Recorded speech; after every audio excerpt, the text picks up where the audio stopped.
Olá, irmãos, nós estamos aqui para mais uma semana juntos estudando a palavra do Senhor, retirando dela o alimento para a nossa alma. No domingo passado, nós falamos sobre o conhecimento de Deus, as implicações da falta de conhecimento e as implicações, quando nós conhecemos a Deus, principalmente os textos bíblicos, que Deus fala que precisamos conhecê-lo. Então eu estou aumentando um pouco mais a mensagem de domingo, a mensagem da Bíblia, a respeito do conhecimento de Deus, porque não coube, não cabia dentro daqueles poucos minutos dos dois cultos de domingo.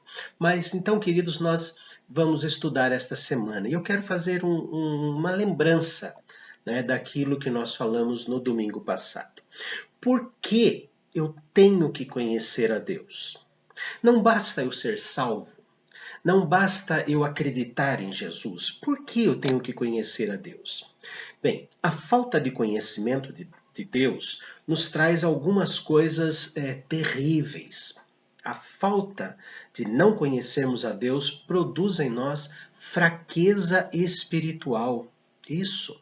Vamos imaginando que o maligno tem tanta força quanto Deus, ou até mais que Deus, ao ponto de desfazer as coisas que Deus faz. Isso é uma fraqueza espiritual, quando entramos no pânico, quando entramos, não pânico no sentido orgânico. Repito o que falei semana passada, Não estou falando da parte psicológica, psíquica das pessoas, mas falando do espírito, Então isso causa também pânico em nós diante das enfermidades da vida, diante das circunstâncias adversas que a vida traz.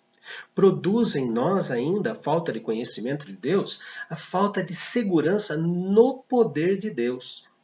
Isso vai produzir em nós falta de paz, falta de fé. Vai produzir em nós uma mente muito fértil para o maligno, para o inimigo de nossas almas, colocar coisas dentro de nós. Foi assim que fez com Adão e Eva. Quando a serpente fala que Deus mentiu, você não vai morrer coisa nenhuma. E falando que Deus era egoísta, ou seja, acontece que se você comer do fruto, você vai ser tão sábia quanto Deus. Enfim, a falta de conhecimento, de envolvimento pessoal no conhecimento de Deus, levou os nossos primeiros pais ao pecado. O pecado da desobediência.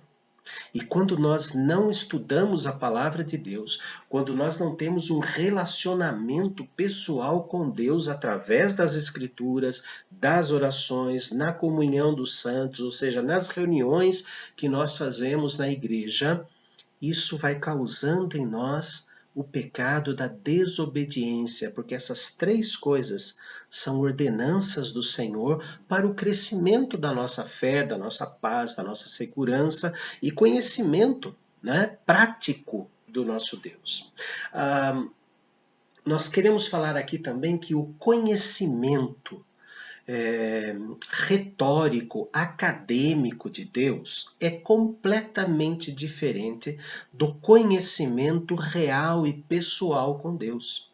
Uma pessoa pode saber muito a respeito de Deus, mas se não tem na prática a submissão à palavra do Senhor, não tem na prática o envolvimento pessoal com Deus, isso não vai dar certo. Ela vai ter apenas um conhecimento intelectual. Não estou dizendo que o conhecimento intelectual de Deus nos causa problemas, como alguns aí falam que teologia deixa louco e nos deixa longe de Deus. Muito pelo contrário. Muito pelo contrário. Quanto mais nós conhecemos a Deus de uma forma mais detalhada, através das doutrinas, da teologia, mais comunhão com Ele devemos ter. Se alguns se sentem frios, o problema é do coração dele. Mas a teologia, ela existe para nos aproximar muito mais de Deus, para termos um conhecimento completo daquele que nos chamou das trevas para a sua maravilhosa luz, aquele que caminha conosco. Então, a falta de conhecimento de Deus nos leva a cometer pelo menos aqui 7 erros que eu falei, né? Fraqueza espiritual, insegurança no poder de Deus, pânico diante das circunstâncias da vida, falta de paz, falta de fé, mente fértil para o maligno e desobediência à sua palavra, às suas ordenanças. Orai sem cessar. Não deixemos de congregar-nos como é costume de alguns, não é? E o conhecimento da palavra do Senhor. Conheçamos e prossigamos em conhecer ao Senhor, como escreveu Oséias no capítulo 6, versículo 3. Mas este conhecimento de Deus somente intelectual não leva a lugar nenhum. Pode levar à frieza, né? Ou a cometer pecados. Mas a teologia não foi inventada para isso. Ela não foi criada pelo próprio Deus para isso, mas sim para nos aproximar. Um relacionamento acadêmico, pura e simplesmente, não nos leva a ter paz no coração. Mas um relacionamento acadêmico, um relacionamento de conhecimento, sede de conhecer a Deus, fome de conhecer Deus, nos leva a ter um relacionamento íntimo e profundo com o Senhor. E quais são os resultados, então? Se pastor, eu optei por isso, eu quero estudar mais e quero conhecer mais Deus. Quais são as vantagens que eu levo? Eu deixei anotado aqui, para não esquecer, a idade vai chegando, né? E eu deixei anotado aqui os resultados de um conhecimento íntimo e pessoal e profundo de Deus. A primeira bênção: os que conhecem a Deus têm grande força por meio dele. Vejamos lá Daniel, né? O que o profeta Daniel fez. E foi ele quem escreveu esse texto. Daniel capítulo 11, versículo de número 32. Daniel 11, 32. Ele diz assim, Daniel 11, 32, ele diz assim: aos violadores da aliança, ele com lisonjas perverterá, mas o povo que conhece o seu Deus se tornará forte e ativo. O povo que conhece o seu Deus se tornará forte e ativo. Segunda bênção: os que conhecem a Deus pensam grandes coisas sobre ele. Ainda em Daniel. Agora Daniel capítulo 4, versículo 26. Quem conhece a Deus, pensa grandes coisas de Deus. Quanto ao que foi dito, e se deixasse a cepa da árvore com as suas raízes, o teu reino tornará a ser teu, depois de tiveres conhecido que o céu domina. Quando Daniel está falando com Belsassar, aliás, com Nabucodonosor, a respeito do momento em que ele se torna um animal, né?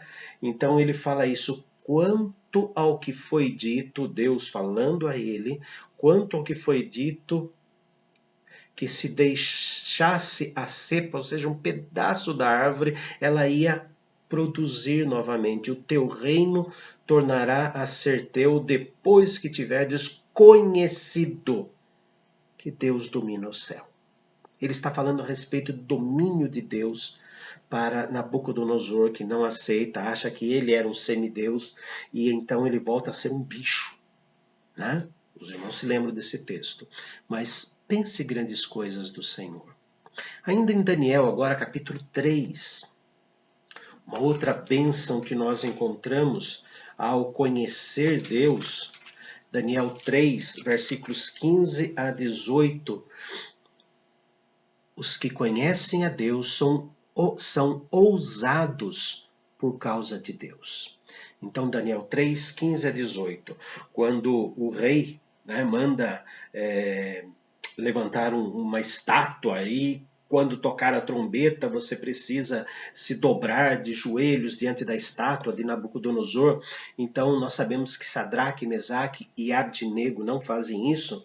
Então, veja o que acontece do versículo 15 ao versículo 18 do texto de Daniel 3. Agora, pois, estais dispostos, e quando ouvirdes o som da trombeta, do pífaro, da cítara, da harpa, do saltério, da gaita de foles, prostrai-vos e adorai a imagem que fiz? Porém, se não adorares, sereis no mesmo instante lançado na fornalha de fogo ardente. E quem é o Deus que vos poderá livrar das minhas mãos? Responderam Sadraque, Mesaque e Abdinego ao rei: Ó Nabucodonosor, quanto a isto, não necessitamos de te responder. Com o nome de Deus, não precisamos te responder. Se o nosso Deus a quem servimos quer livrar-nos, ele nos livrará da fornalha do fogo ardente das tuas mãos, ó rei. Senão, fica sabendo, ó rei, que não serviremos a teus deuses, nem adoraremos a imagem de ouro que levantaste. Uau! E aí tocou a trombeta, nós sabemos da história, eles não se dobraram, foram jogados na fornalha, e ao serem jogados na fornalha, apareceu uma quarta pessoa ali dentro, e lá no versículo de número 28, diz assim: Falou Nabucodonosor e disse: Bendito seja o Deus de Sadraque, Mesaque e Abdinego, que enviou o seu anjo e livrou os seus servos que confiaram nele, pois não quiseram cumprir a palavra do rei, preferindo entregar o seu corpo a servirem e adorarem a qualquer outro Deus, senão ao seu Deus. Portanto, versículo 29, faço um decreto pelo qual todo povo, nação e língua que disser blasfêmia contra o Deus de Sadraque, Mesaque e Abdinego seja despedaçado e as suas casas sejam feitas em monturo, porque não há outro Deus que possa livrar como este. Quem conhece a seu Deus é ousado e tem a resposta imediata do seu Deus. Os que conhecem a Deus têm grandes alegrias nesse seu Deus. Então, não conheça apenas de uma maneira acadêmica Deus, mas misture. Coloque a sua maneira acadêmica de conhecer Deus, teologia, misturado e principalmente dirigido pela sua comunhão pessoal com Deus. Os resultados são incríveis. E nesta semana nós vamos continuar falando disso. É um tema tão empolgante que dá vontade de falar tudo hoje. Mas vamos deixar para esta semana. Mas fique pensando nisso. Conheça Deus pessoalmente. Conheça Deus com um relacionamento real, verdadeiro, sincero. Ó Pai bendito, nós rogamos que o Senhor nos ensine a conhecê-lo. Conhecer profundamente através da teologia, que nada mais é que o estudo da Tua palavra. Que ao conhecê-lo profundamente, de uma maneira técnica até, possamos, ó Deus bendito, aumentar a nossa comunhão pessoal contigo. Aí sim nós teremos os resultados extraordinários que Sadraque, Mesaque, Abdinego, que o próprio Daniel tiveram e tantos na história do cristianismo. Provoca em nós, ó Deus, esta curiosidade e satisfaça, ó Deus, o nosso coração em ter comunhão contigo. Em nome e por amor de Cristo Jesus, Senhor nosso. Amém. Grande abraço, irmãos, e até amanhã, na continuação desse estudo. Por que tenho que conhecer a Deus?